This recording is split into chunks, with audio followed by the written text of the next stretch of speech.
do switch off your mobile phones before I begin. Good evening, ladies and gentlemen. I welcome you to this press briefing by Foreign Secretary Shri Vikram Mishri on the ongoing developments around Operation Sindoor. We are also joined by Colonel Sophia Qureshi and Wing Commander Vyomika Singh. With that, I hand over the floor to Foreign Secretary. Sir, over to you. Thank you Randeep. नमस्कार, good afternoon, आप सबका स्वागत है। और मैं सबसे पहले अनुरोध करूंगा कर्नल सोफिया कुरैशी से कि वो आपको आज तड़के सवेरे से हुई घटनाओं से अवगत कराएं। Colonel Qureshi. Thank you sir. नमस्कार। 8 से 9 मई 2025 की मध्य रात्रि को पाकिस्तानी सेना ने सैन्य बुनियादी ढांचे को निशाना बनाने के इरादे से पूरी पश्चिमी सेना पर भारतीय वायु क्षेत्र का कई बार उल्लंघन किया। यही नहीं बल्कि पाकिस्तानी सेना ने नियंत्रण रेखा पर भारी कैलिबर वाले हथियारों से गोलीबारी भी की। अंतर्राष्ट्रीय सीमा और नियंत्रण रेखा पर लेह से लेकर सरक्रीक तक 36 स्थानों पर 300 से 400 लगभग ड्रोनों का इस्तेमाल घुसपैठ का प्रयास करने के लिए किया गया। भारतीय सशस्त्र बलों ने काइनेटिक्स व नॉन काइनेटिक साधनों का उपयोग करके इनमें से कई ड्रोन्स को मार गिराया।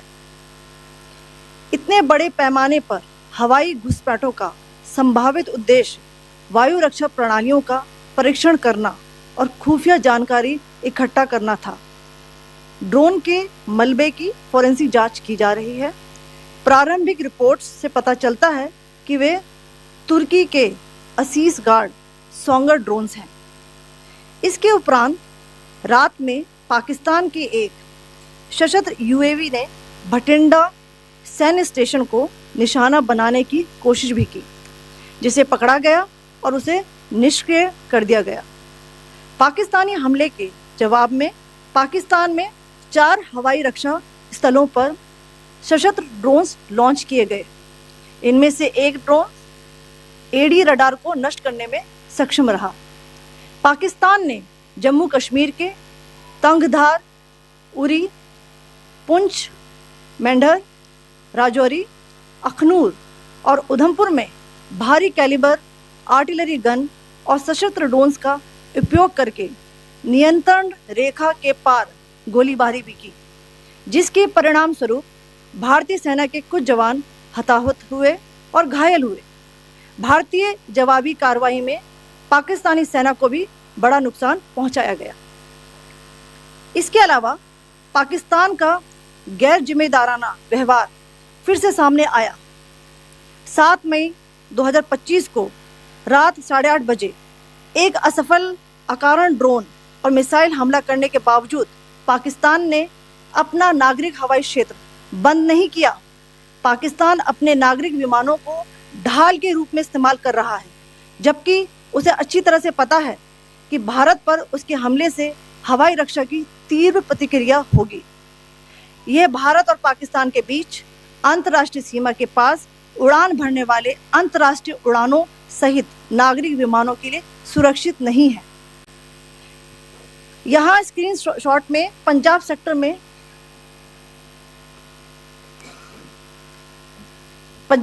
में हाई एयर डिफेंस अलर्ट स्थिति के दौरान एप्लीकेशन फ्लाइट रडार 24 का डेटा दिखाया गया है। जैसा कि आप देख रहे हैं, यहाँ पर भारतीय पक्ष का हवाई क्षेत्र घोषित बंद के कारण नागरिक हवाई यातायात से पूरी तरह से रहित है। कराची और लाहौर के बीच के हवाई अड्डे मार्ग पर नागरिक एयरलाइंस उड़ान भर रही है। हाई अलर्ट किया गया है विमान फ्लाइनेस एविएशन का एयरबस 320, जैसा कि आप यहाँ देख रहे हैं, जो कि शाम को 5:50 बजे दमम से शुरू हुआ और रात को 9:10 बजे लाहौर में उतरा। ये सारा डिटेल्स आप यहाँ देख रहे हैं, ये डिटेल्स यहाँ लिखा हुआ है। Can you see this?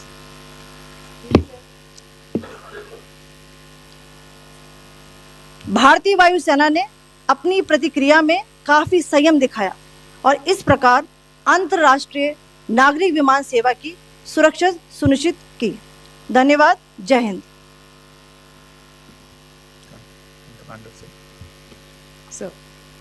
Good afternoon to you all.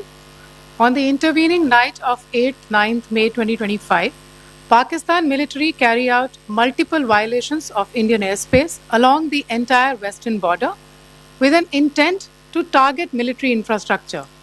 Pakistan military also resorted to firing of heavy caliber weapons along the line of control.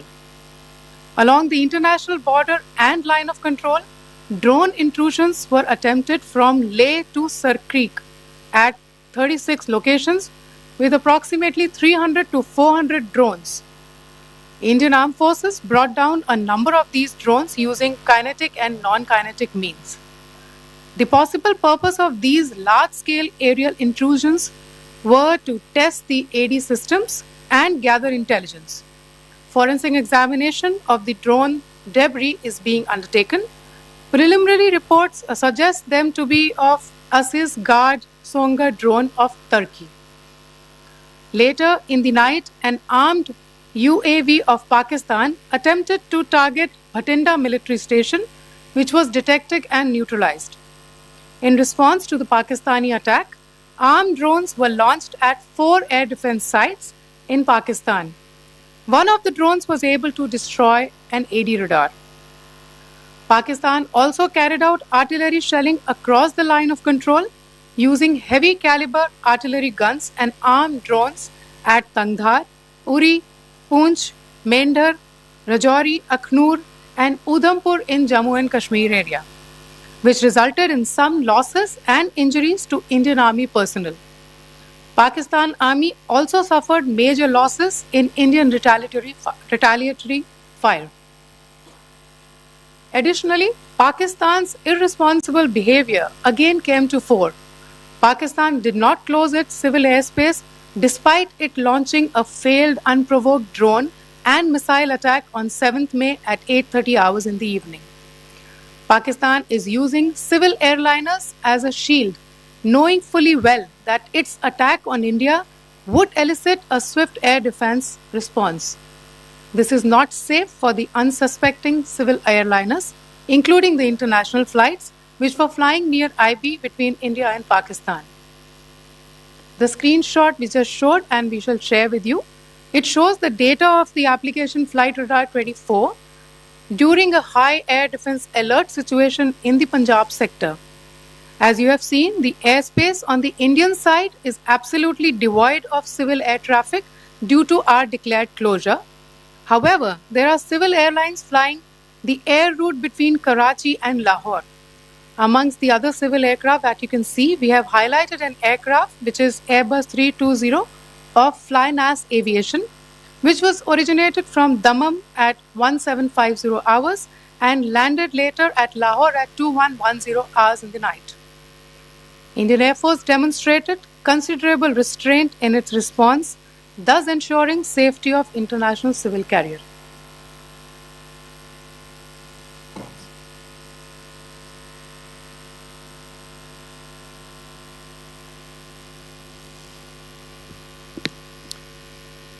Thank you, Colonel Qureshi, Wing Commander Singh. I have just a few points to share in addition. कल रात की पाकिस्तानी सेना की कायरतापूर्ण गतिविधियों से आपको colonel Qureshi और विंग कमांडर सिंह ने पहले ही अवगत करा दिया गया है. These provocative and escalatory actions that were taken by Pakistan last night were targeted at Indian cities and civilian infrastructure, in addition to some military targets. The Indian Armed Forces responded proportionately, adequately and responsibly. ये जो हमले हुए कल रात को भारतीय सैन्य इकाइयों ने पर्याप्त रूप से और एक जिम्मेदाराना रुख अपनाते हुए इन हरकतों का उत्तर दिया.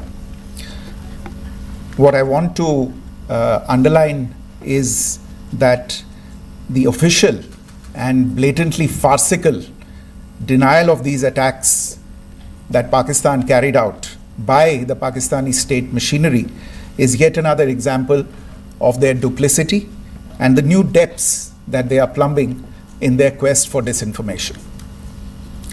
The other point in the same vein is Pakistani claims that they did not target or attack any religious places. You would recall that yesterday I shared with you an incident related to the attack on a Gurdwara in Poonch.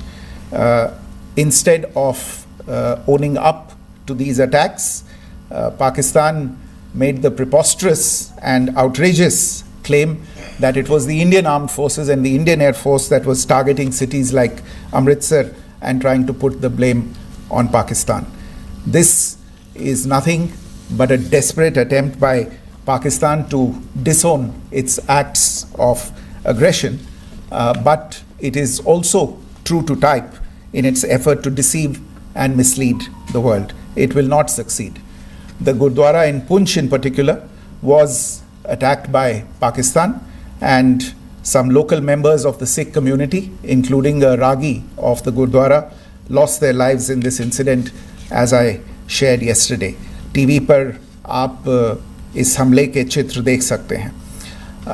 In addition, that we would attack our own cities is the kind of deranged fantasy that only the Pakistani state can come up with. Perhaps they do it because they are well versed in such action, as their history would show. The last point I wanted to make this evening is again this disinformation that is coming from Pakistan about India targeting the Nankana Sahib Gurdwara through a drone attack. This is again yet another blatant lie and part of Pakistan's disinformation campaign. As we saw in the Pahalgam attack, Pakistan is again trying desperately to impart a communal hue to the situation with an intention to create discord. Again, we are not surprised. India's steadfast unity in itself is a challenge to Pakistan. Let me stop there. I have time only for a few questions and be happy to try and answer them. First, I call Siddharth. Siddharth, please. Hi, sir. I'm Siddharth from Beyond. So this is Siddharth, behind, please. The other Siddharth. Yes. Hi, sir. I'm Siddhant from CNN News 18. Sir, I only want to know from you the status of Kartarpur corridor. Is it open or not? If you can. I think you're all aware of the situation along the entire India-Pakistan border and the areas around the line of control. In view of the existing security scenario, the services of the Kartarpur Sahib corridor have been suspended till further directions. We'll update you as and when there is a change in the situation. We have a question here. Rishabh. So, good evening, Rishabh from Times Now. So, you spoke about religious places being hit in Jammu. There's another religious place which is a Carmelite nun church that has been hit. What do you have to say about it, if you can explain that to us? Yeah, actually, we do have some information about this extremely regrettable and condemnable incident. During heavy shelling across the line of control in the early morning of 7th May, a shell fired from Pakistan landed just behind the Christ School run by the Carmelites of Mary Immaculate congregation in Poonch. Tragically, the shell fired from Pakistan hit the home of 2 students of the Christ School. Both students unfortunately lost their lives and their parents were severely injured. Another Pakistani shell struck a Christian convent of nuns belonging to the congregation of the Mother of Carmel, damaging water tanks and destroying solar panel infrastructure. Several priests, nuns, school staff and local residents took refuge in an underground hall beneath the Christ School during the shelling by Pakistan. The school happened to be closed at the time, fortunately. Otherwise, more losses would have occurred. Again, we have seen the Pakistani side targeting and shelling places of worship with a particular design. This includes gurdwaras, these convents and temples. This is a new law even for Pakistan. You have a question here, Pranay? Sir Pranay Upadhyay Amar Ujala से। Sir कल आपने इसी podium से पाकिस्तान के IMF bailout को लेकर और Indus water treaty को लेकर जो टिप्पणी की थी उसकी पाकिस्तान में काफ़ी तीखी प्रतिक्रिया भी आई, और उसके बाद हमने देखा कि पाकिस्तान की तरफ से किस तरीके से लेह से लेकर भुज तक पूरी बॉर्डर के ऊपर जो इन्वेजन था वो किया गया। मौजूदा सिचुएशन के अंदर पाकिस्तान के बेलआउट पैकेज को लेकर और पाकिस्तान के इन अटेम्प्ट्स को लेकर आपका क्या असेसमेंट है? और दूसरा ये भी जानना चाहेंगे कि पाकिस्तान की तरफ से ये जो अटेम्प्ट किया गया था उसका भारत ने अभी तक उस तरीके का कोई जवाब नहीं दिया गया है, तो क्या भारत इसका जवाब देगा जो कार्रवाई हुई है बीते 24 घंटों में? देखिए प्रणय, जहाँ तक इंडस वाटर्स ट्रीटी का सवाल है, मैंने कल विस्तार से उसके बारे में इसकी चर्चा की है। Indus waters treaty is in abeyance and as such I have nothing further to add to the decision that was announced by the Cabinet Committee on Security. जहाँ तक IMF बेलआउट का सवाल है, आपको ज्ञान होगा कि IMF की आज मीटिंग हो रही है। हम वहाँ पे अपना पक्ष रखेंगे और जो हमारा मत है इन चीज़ों को लेके वहाँ पे साझा करेंगे दूसरे मेंबर्स के साथ। ये बोर्ड पे निर्भर है कि वहाँ पे क्या निर्णय होता है।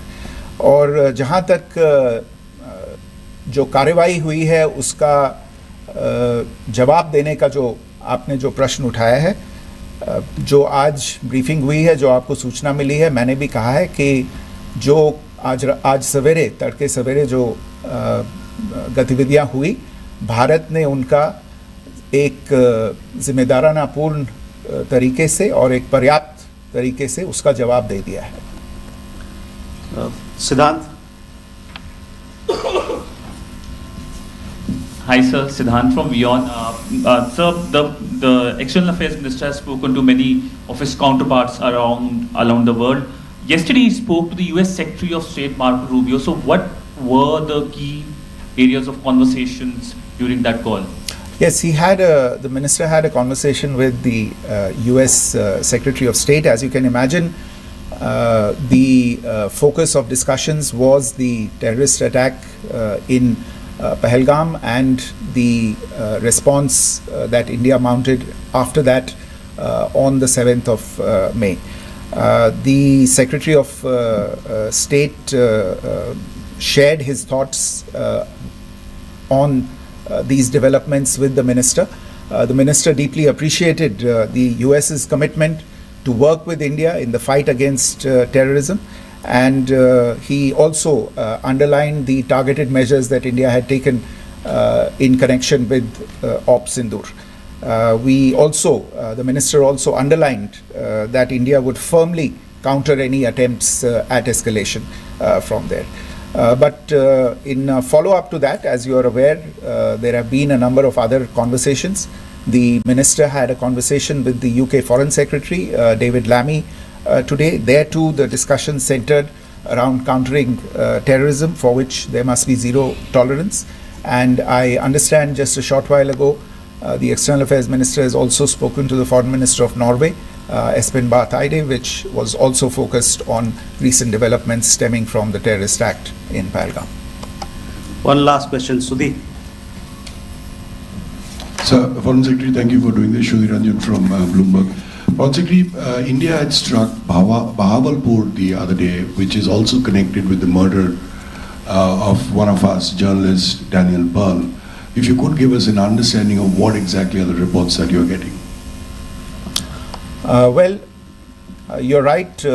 Bahawalpur is the headquarters of the Jaish-e-Mohammed terrorist group that is proscribed by the United Nations. Its leader, Maulana Masood Azhar, is a proscribed individual. It is, you brought up the connection with the tragic death or killing of Daniel Pearl of the Wall Street Journal. the Jaish-e-Mohammed was in some way directly or indirectly responsible for the death of Daniel Pearl. But the real connection is through Ahmed Omar Saeed Sheikh, the British Pakistani jihadi who was held in India but was finally released in 2000, and he was the person who lured Daniel Pearl to his eventually leading to his murder. So these are all obviously connected figures, connected individuals, connected institutions, and the attack on Bahawalpur, on that facility of the Jaish-e-Mohammed in Bahawalpur is, I would imagine, a fitting part of this unfortunate incident. Thank you all. Thank you, sir. With that, we come to the closure of this press briefing. Thank you very much.